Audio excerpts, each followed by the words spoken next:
4,600 years ago, the king of Egypt saw a dream that was going to break all the limits of time. The next day, he called his most trusted man. His name was Hemionu. He was considered the greatest genius of that time in geometry, astronomy, and engineering. The king said, "I want a building that will not be erased even by time." And this is how the design phase of the Great Pyramid of Giza began, a project that became a symbol of human intelligence and hard work. Hamuno, along with his team, started making the blueprint of a perfect pyramid. Their target was not just to build a very big building, rather, a perfect square was to be made. Khufu wanted the base of the pyramid to be exactly in the direction north, south, east, west. Hamunon chose 3 types of stones to build the pyramid. Local limestone was to be obtained from Zogiza itself. The second, red granite, which was to come from Aswan, was from Wogiza, around 800 kilometers away.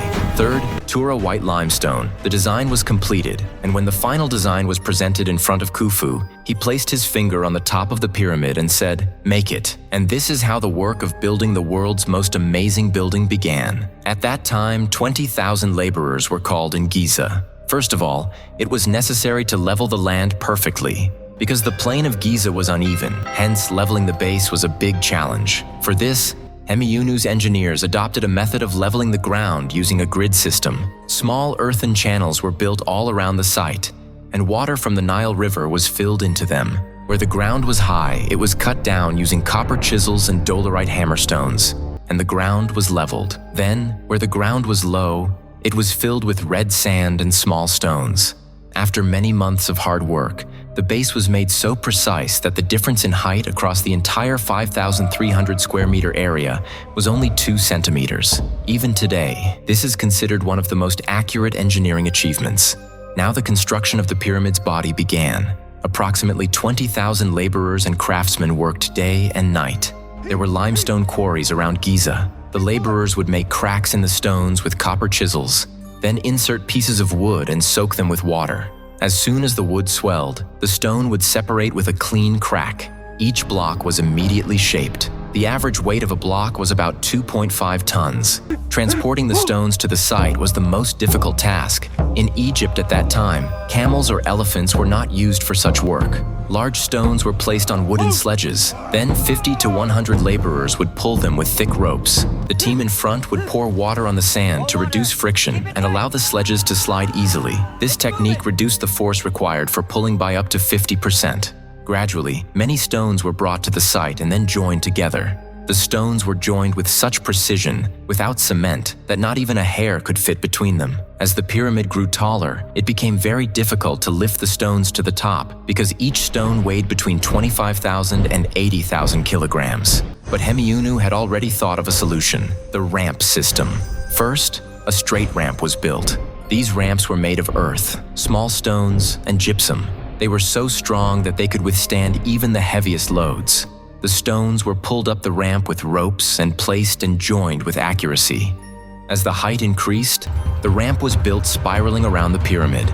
With each new layer, the height of the ramp also increased. Supervisors were present on each ramp, giving orders to the laborers to work in a rhythm. When the pyramid was half built, the work on the inner chambers began. The most important of these was the king's chamber, where Khufu's body was to be placed. The strongest granite blocks were to be used to build this chamber. The granite blocks were found in quarries located about 800 kilometers from Giza. Workers would drag them with ropes to the banks of the Nile River and then load them onto large wooden boards. During the flood season, the Nile River would overflow, and the boats would reach close to Giza. From there, the stones were unloaded with great effort and placed on sledges. Workers would then pull them, while a team ahead would continuously pour water to wet the sand. In this way, the stones were slowly dragged to the pyramid site. After reaching the site, these stones were lifted onto the same ramp to build Khufu's chamber. Approximately 45 red granite stones were used in Khufu's king's chamber. 9 stones were used to make the floor, each weighing approximately 15,000 to 20,000 kilograms. 26 stones were used to build the walls, each weighing approximately 25,000 to 30,000 kilograms. And 9 stones were used to build the roof, which were the heaviest. Each stone weighed approximately 50,000 to 70,000 kilograms. In total, the entire chamber weighed approximately 1.5 million kilograms. Hemiunu created 5 chambers because there was going to be immense pressure from the stones above.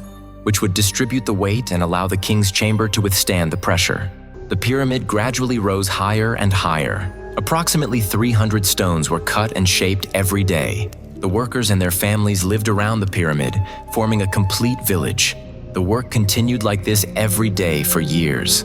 Now almost all the work on the entire pyramid was complete. All that remained was to cover it with the white, gleaming stones of Tura limestone, which were to be used for the outer, polished layer of the entire pyramid.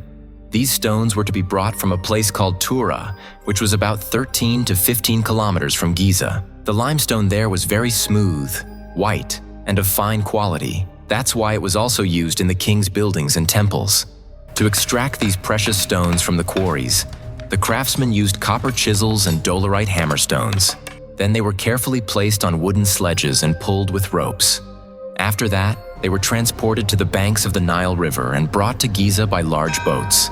Upon reaching Giza, each stone was precisely shaped to the exact slope of the pyramid so that it would fit at the perfect angle. The craftsmen polished these blocks with sandstone polishers until they shone like mirrors. Then, starting from the bottom layer, these Tura limestone blocks were gradually put into place. The stones were slowly dragged up to the top of the pyramid using sledges. Thousands of laborers were involved in this work. Day and night, they worked tirelessly, covering the entire pyramid with these white stones. Approximately 150,000 Tura limestone blocks were used to cover this pyramid. After working for about 20 years, the time had finally arrived that everyone had been waiting for. The time to crown the pyramid. A capstone, perhaps made of gold or silver, had already been perfectly carved. Then the crown was placed on a sledge, and about 200 laborers slowly pulled it up using thick ropes. When the crown reached the top, it was lifted a few centimeters using wooden poles and placed at the center point of the pyramid. And then all the ramps were removed. The entire pyramid, made of a total of 2.3 million stones, was now ready. Hemiunu told the king that his pyramid was ready and that they would see it in the morning. The next day, Khufu and everyone else were waiting for the sun to rise, because the moment they had all been eagerly waiting for was about to arrive. Hemiunu's face showed anxiety, but as soon as the sun rose and its first ray fell on the crown, the entire pyramid shone like gold. Seeing this, Khufu was very happy, and the laborers rejoiced. So friends, this was the true story of how the pyramid was built. If you liked it, please share it with your friends.